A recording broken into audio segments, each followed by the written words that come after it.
Então, essa daqui é a mais importante igreja do Lande. Essa é um projeto que ele começou do zero, ou seja, nunca existiu aqui uma outra igreja. Todas as outras igrejas já havia uma construção anterior. Essa tem uma coisa importantíssima que eu acabei de descobrir agora e vou contar para vocês. Essa é a única igreja orientada de Belém.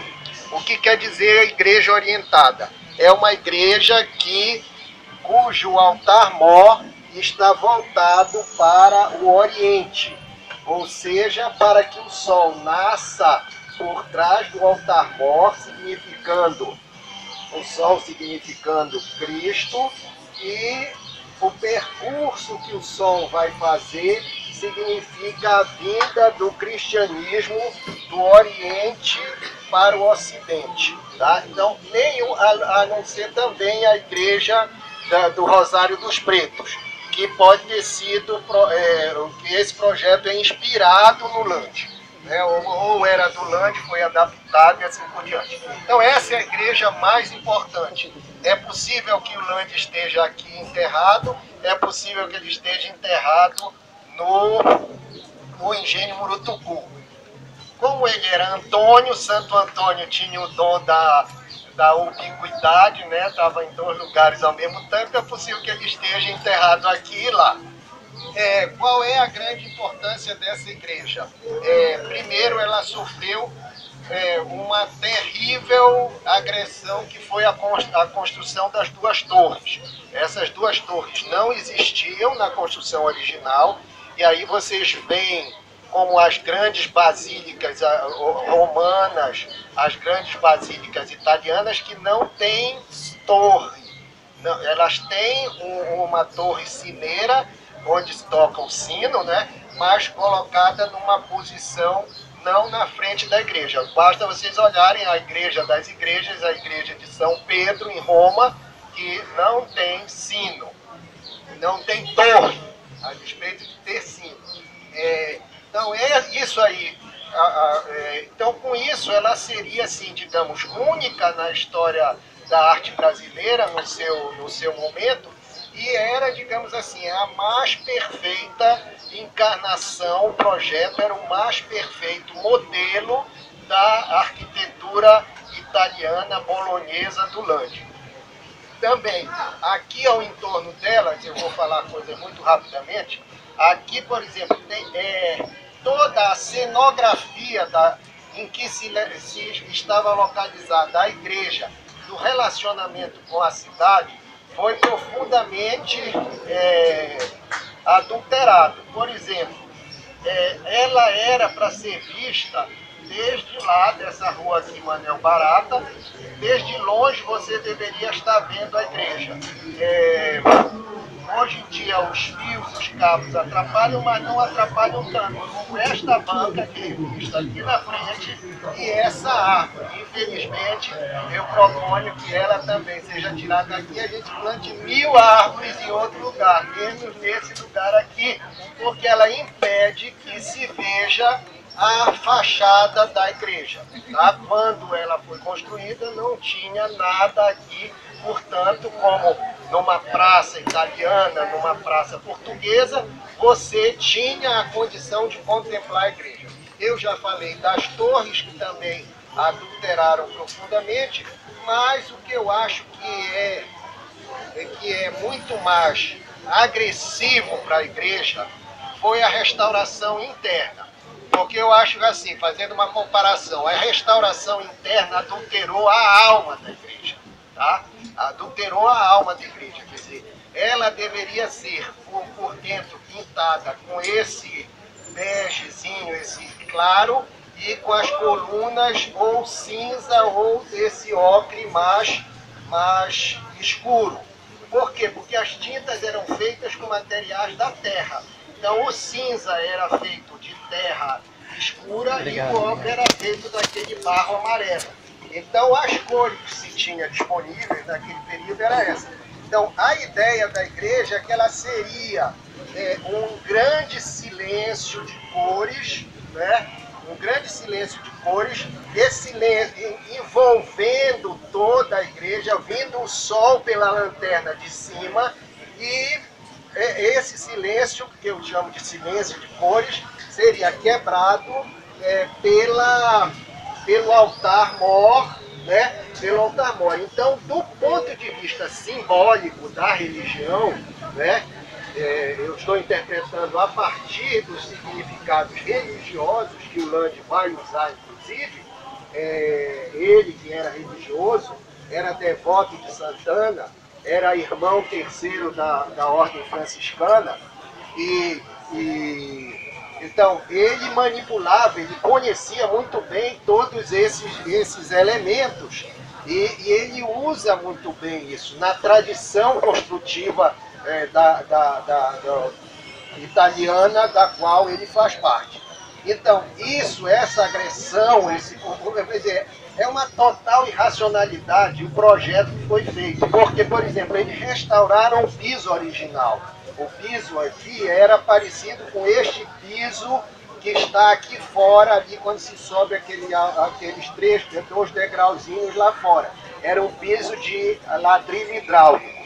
Interiormente também, eles voltaram à antiga tijoleira, que era o revestimento do século XVIII, mas não mexeram nas pinturas, inclusive pinturas de péssimo gosto do ponto de vista arquitetônico. Isto, digamos assim, desnaturou totalmente a igreja. Mas ela tem muitas riquezas, muitas riquezas. Quer dizer, quando a gente for lá, quando vocês forem lá, vocês têm que ter a capacidade de abstrair, né, esses elementos que foram colocados a mais, para vocês imaginarem o que era o projeto anterior e como ele, digamos assim, estava muito mais dentro de um propósito religioso, digamos assim, renascentista, em que colocava a luz, a razão iluminista. Então você tinha a luz que vinha de cima da lanterna da lanterna da cúpula, que iluminava a igreja. Então ele era muito mais rico de simbolismos religiosos do que essa coisa. Mas, além das outras, não pensem que eu só estou falando de coisas ruins. Eu só estou mostrando para todos nós o quanto nós temos que aprender.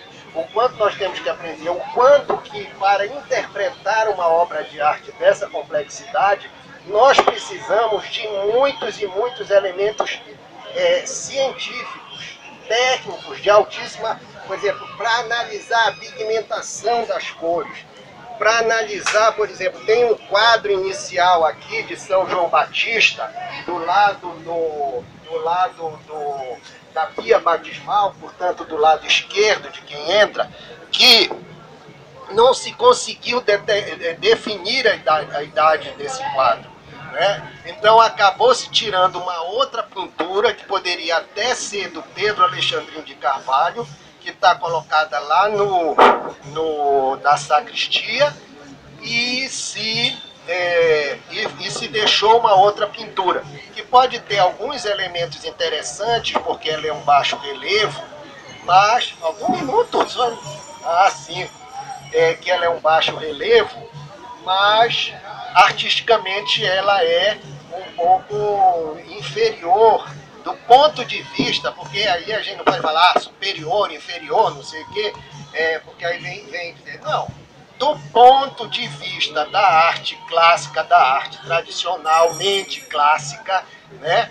Deste ponto de vista, esta expressão artística que tem ali usa técnicas menos sofisticadas. Pronto, isso é para ser politicamente correto, né? Porque eu só estou sendo politicamente incorreto aqui na que eu estou fazendo da igreja. Eu gostaria de falar dos dois quadros. Os dois quadros são pintados por Pedro Alexandre, os dois quadros dos altares laterais, um à direita, um à esquerda, são pintados por Pedro Alexandrino de Carvalho, que é um pintor, digamos assim, da reconstrução de Lisboa. Vocês sabem que em 1755, Lisboa sofreu um terremoto que arrasou totalmente a cidade. Com isso, a cidade teve que ser refeita. E este Pedro Alexandrino de Carvalho foi, assim, digamos, o pintor da moda. Então ele pintou as principais igrejas dessa Lisboa reconstruída, a famosa Igreja dos Mártires, né? No Chiado e outras tantas palácios, e pintou inclusive a carruagem para onde Dona Maria I usou para ser coroada rainha de Portugal. Então este pintor são os únicos quadros que remanescem dele aqui em Belém. Além desses dois, haveriam mais 6, na catedral, que sumiram, não se sabe onde, mas há relatos falando desses quadros. Eles desapareceram e restaram esses dois. Esses dois têm um anjo Gabriel, ou Miguel, o arcanjo Miguel, resgatando almas do purgatório, que é, digamos assim, uma representação bastante comum, né? Mas esse anjo permitiu que fosse de fato atribuída a esses quadros ao Pedro Alexandrino, e do outro lado é a visão do bispo de Alexandria quando estava preso. Essa já é uma representação, um elemento bastante raro na representação religiosa. E então é importante, esses dois trabalhos são fora de Portugal. Só existe estes dois Pedro Alexandrinos e um no Marrocos. E dentro de Portugal existem muitíssimos quadros dele. Como eu disse, ele era o pintor da reconstrução de Lisboa. A igreja é a maior cúpula construída no Brasil, no que hoje chamamos Brasil nesse período. Quer dizer, isso não era tradicional, a construção das cúpulas não era convencional, tradicional na arquitetura portuguesa, e digamos assim, além de ser um grande... Eu só vou falar mais uma coisa para ultrapassar talvez o tempo. É muito importante que a gente analise o seguinte: como é que o Lande consegue fazer isso aqui? Ele consegue fazer isso aqui utilizando mão de obra escrava e mão de obra indígena. Então, que também os índios que também eram, digamos, sofriam um tipo de escravidão. Tem relatos de muitos índios que fogem daqui, e esses índios que fogem daqui são disputados, que vêm para a construção de Santana, eles são disputados assim pelos capitães, pelos chefes, pelos que hoje seriam os prefeitos das cidades do interior, porque eles saíam dominando as técnicas construtivas europeias. Então, quer dizer, é importante referir que nada disso, que nós temos uma técnica italiana, europeia, que é transferida para cá, mas que utiliza elementos locais e utiliza a mão de obra local, mesmo que essa mão de obra seja escrava, ou escrava tanto de escravos negros como de escravos indígenas. O Lande teria morado nesta rua que se chamou Rua do Lande. Nós ainda estamos procurando achar onde seria a casa do Lande. E eu acho que o Lande foi possivelmente o mais importante artista em atuação no Brasil neste segunda metade do século XVIII. Muito obrigado, não sei se eu consegui permitir.